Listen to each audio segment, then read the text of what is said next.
So the old Canon 6D. We're gonna be rounding out our Canon video reviews with this old DSLR here.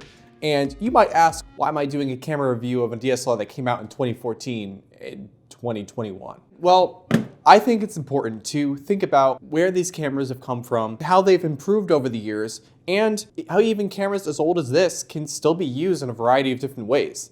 Before we get started, for those of you that don't know me, my name is Brian. I host this filmmaking channel here where we talk about gear reviews, filmmaking topics, editing tutorials, all that kind of fun stuff. I'm also the co-owner of the channel CK Productions. We do gaming and comedy themed videos on there. And a lot of the times I'll bring the videos that we make on there, I'll bring them on here and I'll do behind the scenes for them as well. So if you're interested in any of that kind of stuff, consider smashing that like button down below and subscribing for 2 videos a week. So jumping in here to the Canon 6D. So the reason why I got a 6D, and basically was the reason a lot of people got a 6D when this first came out, it was a good alternative to the 5D Mark III, which pretty much was the most popular Canon DSLR for a long time. This was a good alternative because it had a similar type of structure to it. It was also another full-frame Canon DSLR, which there weren't many of them at the time, and it was at a significantly lower price than the 5D was when it was coming out. The Canon 6D didn't quite have as many more advanced specs the 5D had, but it had enough specs to really hold its own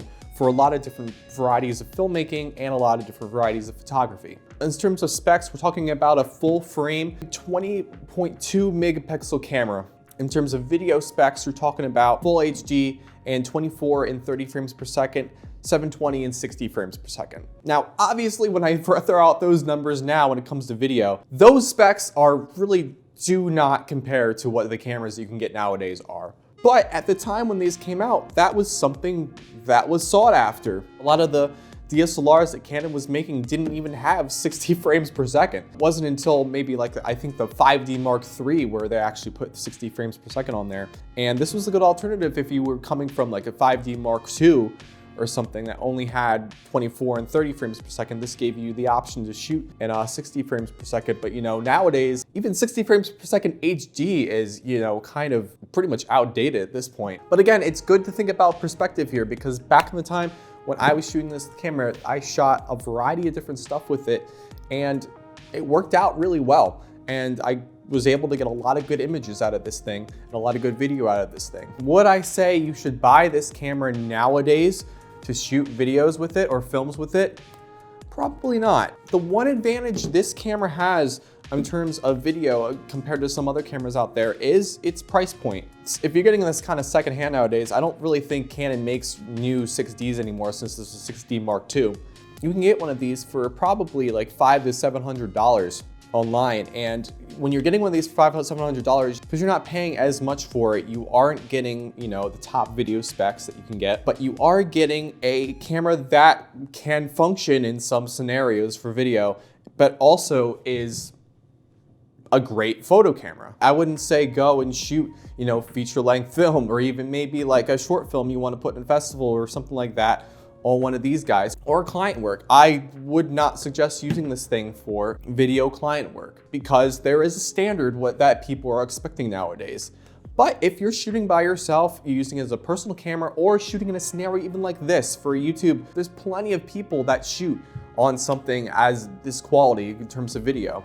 And it passes totally fine. I mean, think about some of the crappy video you see on YouTube nowadays. People shooting with stuff that looks even worse than your iPhone. Well, but really what is great about this camera is it's really stood the test of time in terms of photography. Its photo quality is fantastic and I've gotten so many amazing images out of it. And even though it doesn't have the highest megapixels that something like a 5D or an R5 or an A7 III might have, it really packs a punch and it's worked for pretty much everything that I've needed to do photo over the past 5-6 years.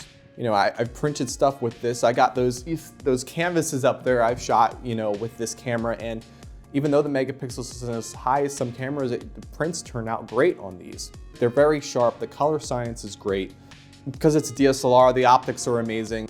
It's, you know, more than I could have asked for over the years. You know, the shortcomings I would say would come with photography with this camera though, is just because it just doesn't have some of the, you know, updated features that a lot of the cameras nowadays have. The build of it doesn't have any flip out screens or something like that. It doesn't have any touch screen that are very useful for a variety of different purposes of photography that I use a lot with the R6 here that I'm filming with right now. It doesn't have all of like autofocus functions and stuff, but for like a down and dirty photographer, if you're not too concerned about all of those different new features or anything else, you know, you get quality stuff out of this. You get that nice Canon raw photo. You can go in Lightroom, Photoshop, and get the picture that you want. And that's why I still think this can be a viable option for some people for photography. For video, your options really are limited what you can use this for video nowadays. If you're an avid photographer and you're looking for something cheap, or if this is a camera you've owned for many years now, this is something that can still work for what you're doing, even for client work. This has the quality and the capability to work for client work, to work for weddings, events, and any of that kind of stuff like that. But I would say if you're really, really into photography, if you're doing a lot of client work, if it's your full-time job or profession, a camera like this should be more of kind of like a stepping stone camera. The camera that absolutely works, gets you the quality that you need, and it's for a good price. If you're working in that kind of environment, eventually you're gonna wanna upgrade to something like Canon R5 or something that has higher megapixels in it, and it has, you know, more advanced features, something maybe like a Canon R5 or a Sony a7 III or something like that. Because you're gonna wanna be able to compete with other people that are using technology like that, using cameras like that. Even if it works, you don't always wanna be stuck in the past with something like this. But not that you can't do great work with this, you absolutely can. Like I always say, camera isn't the end all be all when it comes to filmmaking or photography. It's really how you use the camera that matters the most. And the camera is just a tool to help you get there. And a better, newer camera has some of those modern tools that help you get there a little easier. But it's not to say that a camera like this can't get you there. It can, absolutely. Again, for photography. When Canon was making DSLRs back then, you know, it really was photography first and video second. So that's all I have to say about the Canon 6D. If you like this video, go ahead and smash that like button down below. I do a lot of camera reviews and gear reviews on this channel, a lot of editing tutorials, all that kind of fun stuff. I'm gonna be doing a couple more videos involving this guy and the Canon R6 going forward. We're just gonna talk about filmmaking and cameras and all that fun stuff all the time. This is a small channel right now, but I hope to build it to something bigger in the future, like I did with CK Productions. I just look forward to building a community where we can talk about all things having to do with film and photography and all that kind of fun stuff. It's what I do every day, and it's what I love to do. And I love sharing what I do with other people. So with all that being said, I hope you guys have a nice week, and I'll see you guys in the next video. Bye, everyone.